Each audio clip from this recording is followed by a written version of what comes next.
तो जरा डिटेल में हम पढ़ेंगे इसको, दोनों चीजों को। वीडियो को जरा देखिएगा ध्यान से, क्योंकि वीडियो के दौरान मैं आपसे पूछने वाला हूं 2 सवाल जिसके जवाब आपको मुझे कमेंट बॉक्स में जाकर देने होंगे। सबसे पहले हम ग्रीन हाउस की बात करते हैं और ग्रीन हाउस इफेक्ट की बात करते हैं। ये ग्रीन हाउस क्या चीज है, इसका नाम ऐसा क्यों है, हम इसके बारे में पहले बात करते हैं। ग्रीन हाउस का मतलब होता है it is a building mainly made up of glass और polythene and is use to grow delicate और एक्सोटिक प्लांट्स। ऐसी बिल्डिंग जो ज्यादा मैनली ग्लास से बनी होती है, ग्लास की जगह पे पॉलिथीन भी इस्तेमाल होता है, जो ट्रांसपेरेंट पॉलिथीन होता है मोटा, वो भी इस्तेमाल होता है। और यहाँ पर हम ग्रो करते हैं एक्सोटिक प्लांट्स या डेलिकेट प्लांट्स या नर्सरी प्लांट्स भी हम इसमें ग्रो करते हैं। अब एक्सोटिक प्लांट्स कौन से हो गए, ऐसे प्लांट्स जो नॉर्मल कंडीशन में बाहर ग्रो नहीं कर पाएंगे, उनको थोड़े ज्यादा डिफरेंट टेम्परेचर की जरूरत है या डिफरेंट इन्वायरमेंट की जरूरत है। डेलिकेट प्लांट जिनको बाहर हम ग्रो नहीं कर पाते हैं, बाहर जो है वो नाजुक प्लांट्स हैं, वो बाहर ग्रो नहीं हो सकते। या नर्सरी प्लांट्स वो प्लांट्स हैं जिनको हमने बाद में ट्रांसप्लांटिंग करनी है और दूसरी जगह मैन फील्ड में लगाना है, ऐसे प्लांट्स। अब इसका नाम ग्रीन हाउस इफेक्ट क्यों है, सॉरी ग्रीन हाउस क्यों है, क्योंकि उस हाउस के अंदर, उस बिल्डिंग के अंदर ग्रीनरी है, ग्रीन प्लांट्स हैं, इसीलिए इसका नाम है ग्रीन हाउस। अब ये ग्रीन हाउस इफेक्ट क्या है, देखो, अगर आप ग्रीन हाउस के अंदर जाते हो तो ग्रीन हाउस के अंदर का जो टेम्परेचर है वो ज्यादा होता है एज कम्पेयर टू आउटसाइड। अब ऐसा इसलिए होता है, हालांकि वहां पर सन रेज कम जा रही हैं, लेकिन फिर भी टेम्परेचर ज्यादा है। अब ऐसा इसलिए होता है क्योंकि वहां पर इंक्रीज लेवल ऑफ CO2 है, वाटर वेपर्स हैं, और जो भी रेज अंदर जा रही है सूरज की, वो वहां पर ट्रैप हो रही है, बाहर नहीं निकल रही है। इससे क्या हो रहा है, इससे वहां का टेम्परेचर ज्यादा हो रहा है। इसी चीज को ग्रीन हाउस इफेक्ट कहते हैं। अब हमारी एटमॉस्फेयर में भी ग्रीन हाउस इफेक्ट होता है, हमारी अर्थ पे भी ग्रीन हाउस इफेक्ट होता है। अगर हमारी अर्थ पे ग्रीन हाउस इफेक्ट नहीं होता तो हमारी अर्थ का टेम्परेचर -18 डिग्री सेल्सियस होता, जहां की लाइफ पॉसिबल नहीं थी, क्योंकि -18 डिग्री सेल्सियस पे तो चीजें सर्वाइव नहीं कर पाती ना, लिविंग ऑर्गेनिज्म सर्वाइव नहीं कर पाते। तो ग्रीन हाउस इफेक्ट हमारे लिए जरूरी भी है। अब ग्रीन हाउस इफेक्ट की डेफिनेशन की बात करें तो इसका मतलब होता है, डेफिनेशन इसकी है, the heating effect caused due to accumulation of green house gases in atmosphere is called as green house effect. जो ग्रीन हाउस गैसेस की वजह से जो हीटिंग इफेक्ट हो रहा है हमारे एटमॉस्फेयर में, इसको हम कहते हैं ग्रीन हाउस इफेक्ट। मैंने कहा कि ये जरूरी है, क्योंकि अगर ये नहीं होता तो हमारी अर्थ का टेम्परेचर -18 डिग्री सेल्सियस होता, जिसमें कि हमारी अर्थ पे लाइफ पॉसिबल नहीं थी। तो ग्रीन हाउस इफेक्ट जो है, क्योंकि अब ग्रीन हाउस इफेक्ट बढ़ गया है, अब इसका नुकसान हो रहा है, क्योंकि green house effect normal condition में ठीक था, लेकिन अब क्या हो गया है, ग्रीन हाउस इफेक्ट ज्यादा हो गया है। अब ग्रीन हाउस इफेक्ट हमारी अर्थ पे होता कैसे है, अब ग्रीन हाउस इफेक्ट कैसे होता है, देखिए यहाँ पर ये मैंने सूरज की डायग्राम ड्रा की है, मैंने यहाँ पर ये डायग्राम से जरा समझाता हूँ मैं आपको। यहाँ पर ये सन रेज है, सन रेज आ रही हैं, सन वहां पर है, सन रेज आ रही हैं, ये अर्थ है और ये एटमॉस्फेयर का कवर है। यहाँ पर मैंने 3 कलर की रेज बनाई है। एक रेज रेड कलर की है, जो यहाँ पर इस लेयर के अंदर ही रह रही है, देखिए रिफ्लेक्ट होने के बाद अंदर ही रह रही है। दूसरी है जो रिफ्लेक्ट होने के बाद बाहर भी जा रही है, ग्रीन कलर की। और तीसरी है ब्लैक कलर की, जो कि इस एटमॉस्फेयर के अंदर एंटर नहीं कर रही है। अब ये 3 रेज कौन कौन सी है, सनलाइट में 3 तरह की रेज होती हैं, अल्ट्रावायलेट रेज, विजिबल रेंज या विजिबल रेज और इंफ्रारेड रेज। ये 3 तरह की रेज हमारी सनलाइट में होती हैं। ये जो रेज एटमॉस्फेयर के ऊपर तक ही है, जो अंदर नहीं एंटर कर रही हैं, ये है अल्ट्रावायलेट रेज। ये सबसे ज्यादा एनर्जेटिक होती हैं, इनकी वेवलेंथ सबसे कम होती है, एनर्जी सबसे ज्यादा होती है।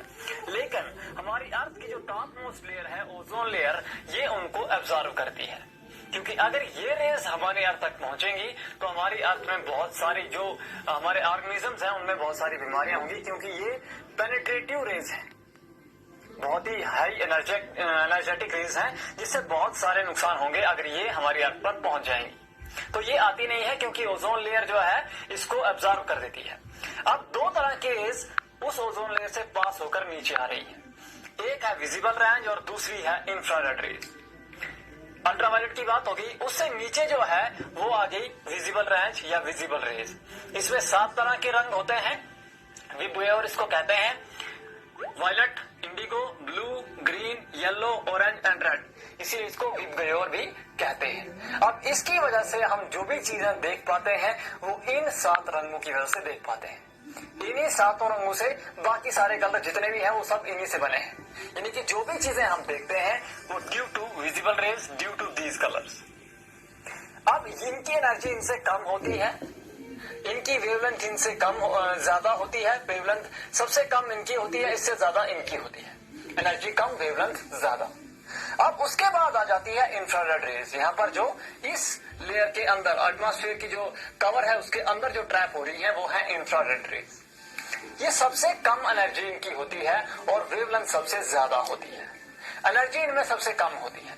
अब जब ये रेज, और इनका काम क्या होता है, ये इंफ्रारेड रेज जो होती है ये हीटिंग इफेक्ट काज करती है। ठीक है, हमारे पास अगर अंधेरे कमरे में अगर कहीं प्रेस लगी हुई है तो कैसे पता चलेगा कि प्रेस लगी हुई है, कमरा अंधेरा है, तो अगर आप हाथ से टटोलने की कोशिश करोगे तो आपको हीटिंग इफेक्ट आएगा ना, वो ड्यू टू इंफ्रारेड रेज होता है, क्योंकि उससे भी इंफ्रारेड रेज निकलती है। तो इंफ्रारेड रेज का काम क्या है कि ये हीटिंग इफेक्ट काज करती है।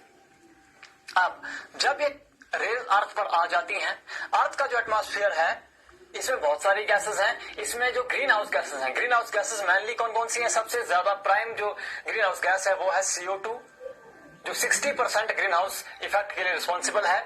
उसके बाद मीथेन, CFC क्लोरोफ्लोरोकार्बन्स और N2O नाइट्रस ऑक्साइड। ठीक है, अब ये गैसेस जो हैं इनका कवर हमारे एटमॉस्फेयर में है। CO2 सबसे हैवी है इसलिए सबसे नीचे रहती है। जब इंफ्रारेड रेज पहुंचती हैं, वापस रिफ्लेक्ट होने के बाद जब बाहर जाने की कोशिश करती हैं तो वो इस लेयर को, CO2 की जो लेयर है, जो ग्रीन हाउस गैसेस की जो लेयर है उसको पार नहीं कर पाती है। क्यों? क्योंकि एनर्जी कम हो जाती है, कुछ एनर्जी इनकी एब्जॉर्ब हो जाती है जमीन में, और जो एनर्जी बचती है वो बहुत कम होती है, जिससे वो बाहर नहीं निकल पाती है, जिससे वो ट्रैप हो जाती हैं और हीटिंग इफेक्ट काज करती हैं हमारी अर्थ पे। इसी को कहते हैं ग्रीन हाउस इफेक्ट। अब ग्रीन हाउस इफेक्ट ज्यादा कैसे हो गया है? क्योंकि ये जो ग्रीन हाउस गैसेस हैं इनकी अमाउंट ज्यादा हो गई है हमारी एटमॉस्फेयर में। अब इस ग्रीन हाउस इफेक्ट से क्या चीज हो रही है, क्या इफेक्ट क्या पड़ रहा है? इससे हो रहा है ग्लोबल वार्मिंग। और भी चीजें हैं लेकिन हम यहाँ सिर्फ ग्लोबल वार्मिंग की बात करेंगे। ग्लोबल वार्मिंग का मतलब क्या हो रहा है? ये जो हीटिंग इफेक्ट हो रहा है इससे हमारी अर्थ का एवरेज मीन टेम्परेचर बढ़ रहा है। जो औसतन टेम्परेचर है वो बढ़ रहा है, जिसको हम ग्लोबल वार्मिंग कहते हैं। ग्लोबल वार्मिंग का मतलब ही है the increase in average mean temperature of earth is called as global warming. लिखा भी हुआ है the rise in average mean temperature of earth due to green house effect is called global warming. मैंने green house effect नहीं कहा, तो due to green house effect अगर मिला लेंगे तो ज्यादा बेहतर लगेगा। Due to green house effect is called global warming, इसको हम ग्लोबल वार्मिंग कहते हैं। अब ग्लोबल वार्मिंग बहुत सारी चीजों के लिए रिस्पॉन्सिबल है, उसके बहुत सारे इफेक्ट हैं। अब क्या क्या हो रहा है ग्लोबल वार्मिंग से? सबसे पहली चीज change in weather and climate. जो क्लाइमेटिक पैटर्न है, जो वेदर का पैटर्न है वो बदल जाएगा। हायर रीचेस पे ज्यादा ठंड पड़ेगी, लोअर रीचेस पे कम रेनफॉल और कम सर्दी पड़ेगी। Change in sea level increase होगा। दो कारण है, एक तो थर्मल एक्सपेंशन होगी वाटर की, और दूसरी चीज जो हाई एल्टीट्यूड पे जो बर्फ जमी हुई है, जो ग्लेशियर जमे हुए हैं वो पिघलेंगे तो उससे नीचे के लेवल जो है वो सी लेवल जो है वो राइज करेगा। स्पीशीज डिस्ट्रीब्यूशन, जो प्लांट्स और एनिमल्स हैं उनके डिस्ट्रीब्यूशन में फर्क पड़ेगा, क्योंकि जब एनवायरमेंट बदल जाएगा, जो क्लाइमेट बदल जाएगा, उनका जो टेम्परेचर वेरिएशन आ जाएगी तो क्या होता है? अब जो प्लांट सरवाइव नहीं कर पाएंगे उन चेंजेस को, वो खत्म हो जाएंगे। प्लांट्स एनिमल्स हो जो उस कंडीशन को सरवाइव नहीं कर पाएंगे वो खत्म हो जाएंगे, तो डिस्ट्रीब्यूशन बदल जाएगी। उनकी जगह नए प्लांट्स या नए एनिमल्स आएंगे जो उसके लिए फेवरेबल है, जिनके लिए वो कंडीशंस फेवरेबल है। फूड प्रोडक्शन डिक्रीज होगी। क्यों? क्योंकि इससे क्या होगा, इससे बहुत सारे अनवांटेड प्लांट्स जिनको हम वीड्स कहते हैं उनकी ग्रोथ में इजाफा होगा। साथ ही साथ बहुत सारे डिजीजेस जो हैं वो प्लांट्स को लगेंगी, बहुत सारे पेस्ट आएंगे जिनकी वजह से बहुत सारी डिजीजेस होंगी और हमारी जो फूड प्रोडक्शन है उसमें डिक्रीज आ जाएगा। और सबमर्जेंस या submerging of low lying areas. जब सी लेवल राइज करेगा, वाटर बॉडीज का लेवल राइज करेगा, तो जो कोस्टल एरियाज हैं, जो उनके आसपास के एरियाज हैं, वो डूबने शुरू हो जाएंगे। ये इफेक्ट हैं ग्लोबल वार्मिंग के। तो ये तो हो गई इफेक्ट्स की बात कि इसके ये इफेक्ट्स हैं। अब मैं आपसे पहला क्वेश्चन पूछ लेता हूं, CFC का फुल फॉर्म क्या है? CFC, what does CFC stands for? ये है आपका पहला क्वेश्चन। आप लोग मुझे इसका कमेंट बॉक्स में आंसर देंगे। दूसरा क्वेश्चन मैं लास्ट में पूछता हूं, अब प्रिवेंशन कैसे की जाती है? अब हम प्रिवेंट कैसे कर सकते हैं ग्लोबल वार्मिंग के इफेक्ट से अर्थ को या हमारे एनवायरनमेंट को कैसे बचा सकते हैं? पहली चीज, हमने वेजिटेशन कवर बढ़ाना है।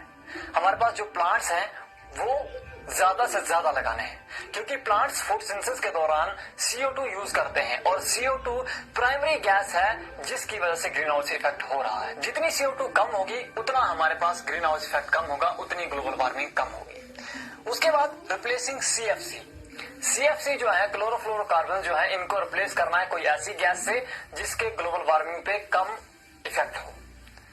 Limit use of fossil fuels. हमारे पास जो फॉसिल फ्यूल्स हैं जैसे कोल एंड पेट्रोलियम, उनका इस्तेमाल कम से कम करना है। क्यों? क्योंकि उनसे CO2 निकलती है और जो ग्लोबल वार्मिंग के लिए, ग्रीन हाउस इफेक्ट के लिए रिस्पॉन्सिबल है। अल्टरनेट रिन्यूएबल एनर्जी, हम लोगों ने जो रिन्यूएबल सोर्सेज ऑफ एनर्जी हैं उसकी तरफ ज्यादा जाना है। सोलर एनर्जी है, विंड एनर्जी है, ऐसी एनर्जी की तरफ जो रिन्यू हो रही है और जिसके कोई ज्यादा एनवायरनमेंट पे इफेक्ट नहीं है, हमने ऐसी एनर्जी की तरफ ज्यादा जाना है।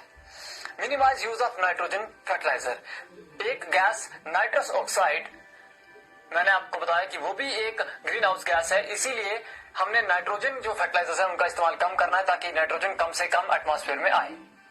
तो ये चीजें हैं। अब क्वेश्चन नंबर 2 जो है मैं आपसे पूछता हूं, नाइट्रस ऑक्साइड का फॉर्मूला क्या है? मैंने यहाँ पर इस एक्सरसाइज में, मैंने इस वीडियो में आपको बताया है कि वो क्या है, तो आप लोग मुझे वो लिख के बताओगे। ये 2 आंसर आप मुझे दोगे।